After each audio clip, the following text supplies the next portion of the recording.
In this video, we're going to discuss and review the NECA Back to the Future Ultimate Doc Brown.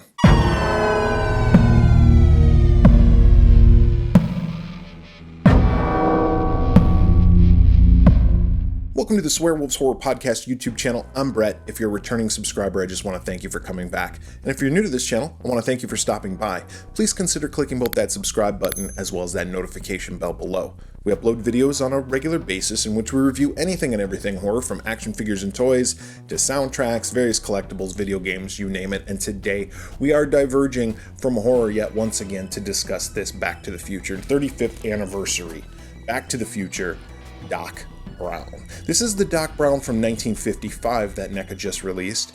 Let's talk about the cover here. The cover of the box doesn't really say much about it, but we know who it is if you're familiar with the movie. We got the flux capacitor drawing right there, the headgear that Doc Brown is wearing when he first encounters Marty, goggles, Save the Clock Tower, the Hill Valley Telegraph newspaper, the wrench, lab coat, blueprints in the background. So this is just Doc Brown's desk, which gives us all we need to know about the figure inside. Side of the box here says Ultimate Doc Brown, Back to the Future. Got the back side of the DeLorean there with the lightning coming down and then the clock tower off in the distance. The back side right here, we got a few different images of Doc Brown posed, how you can pose him. And then it says, Back to the Future, Ultimate Doc Brown. Marty McFly and Doc Brown experience the adventure of a lifetime in an unlikely time machine as they travel to the past, present, and future, setting off a time-shattering chain reaction that disrupts the time-space continuum. Includes do not open envelope, flux capacitor drawing, wrench, goggles, blueprint, and interchangeable heads and hands. At the bottom here, it shows us all the different figures that they have out. We got Marty McFly 1985, Marty McFly Tales from Space, Marty McFly 2015, Doc Brown 1955, that's this figure, and Biff Tannen 1955. On the other side of the box, it's just the same as the previous side. And then all these Ultimate figures have a flap that opens up, revealing a nice window box showing the figure itself. We'll talk about that more when we open it up.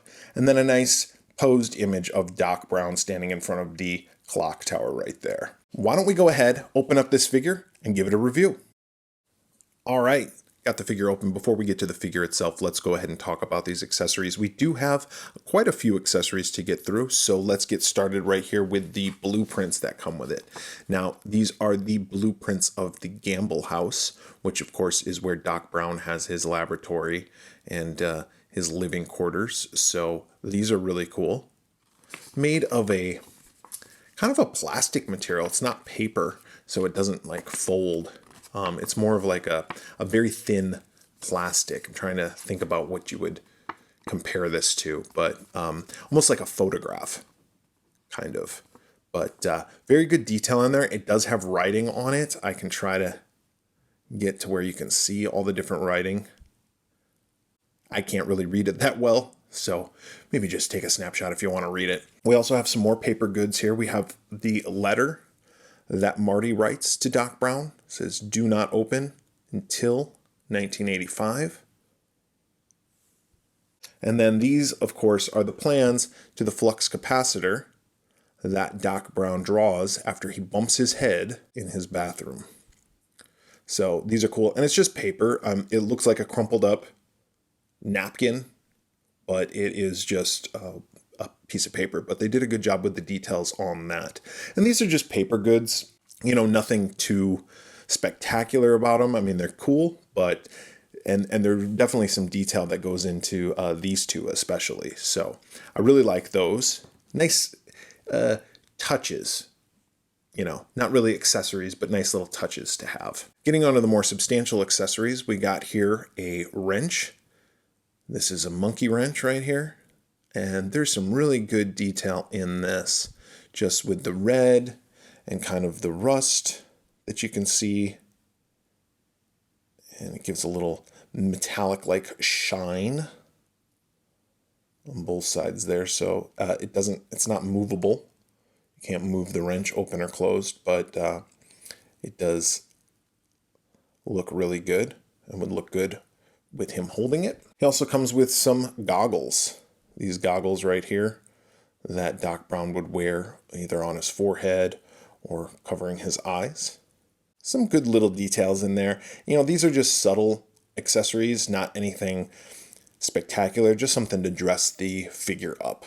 It also comes with 2 hands. This is an alternate left hand, which of course has a wrist watch on it.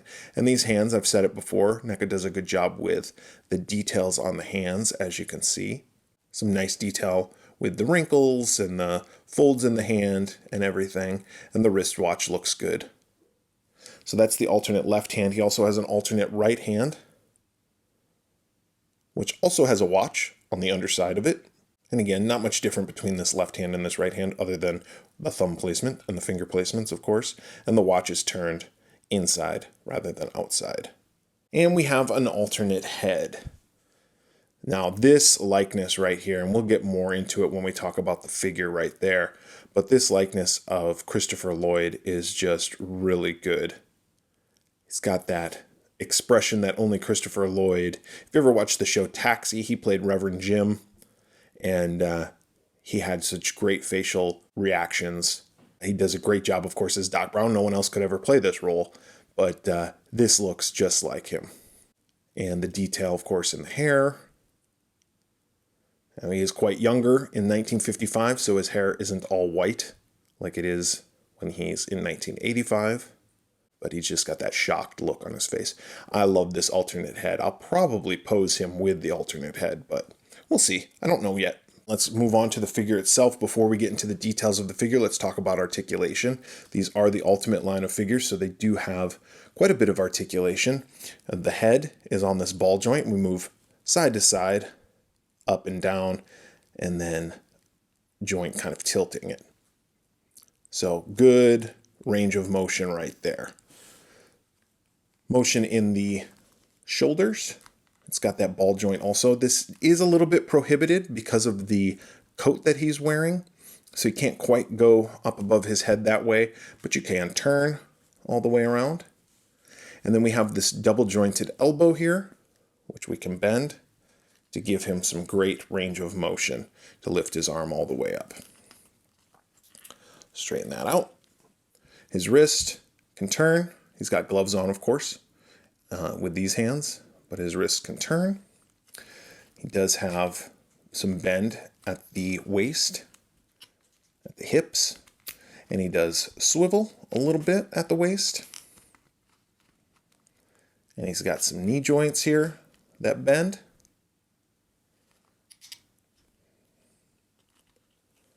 And then his feet turn from side to side. And a little bit of movement up and down in the feet.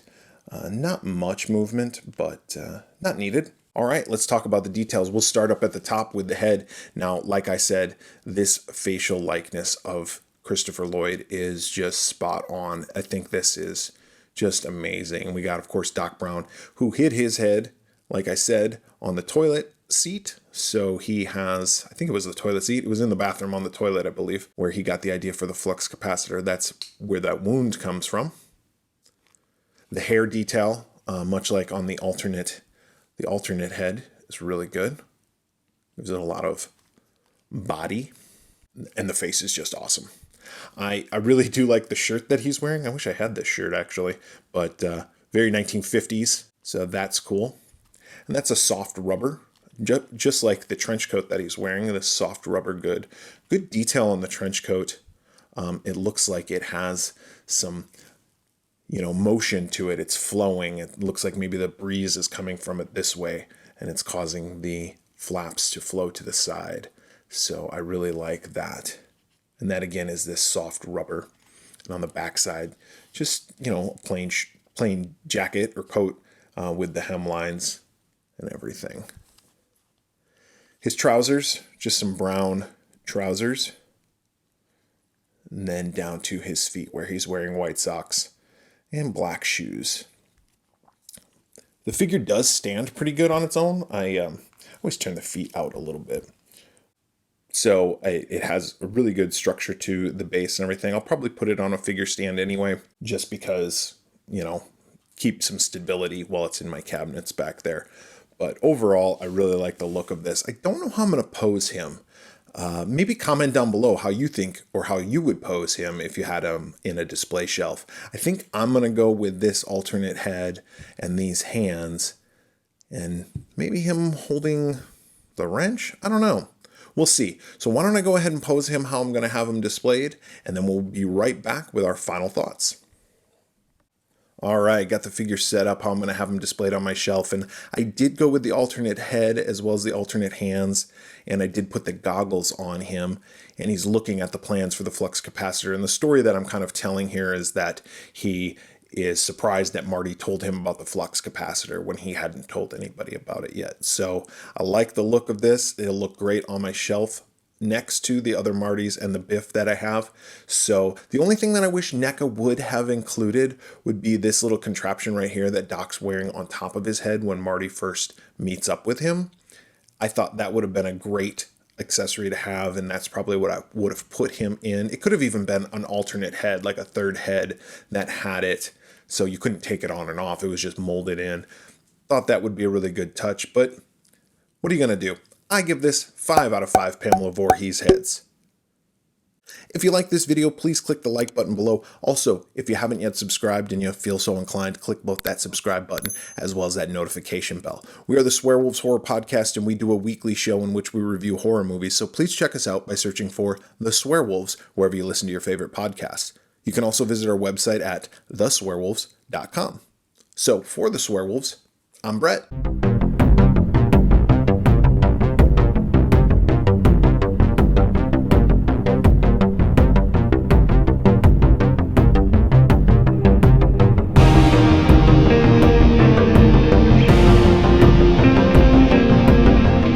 Hi, this is Brett with the Swearwolves. When I'm not editing videos or creating content for YouTube, I just sit here and wait and wait. If you like the video that you just saw, go ahead and click that button right there. And if you haven't yet subscribed, go ahead and click that other button right there. I'll wait.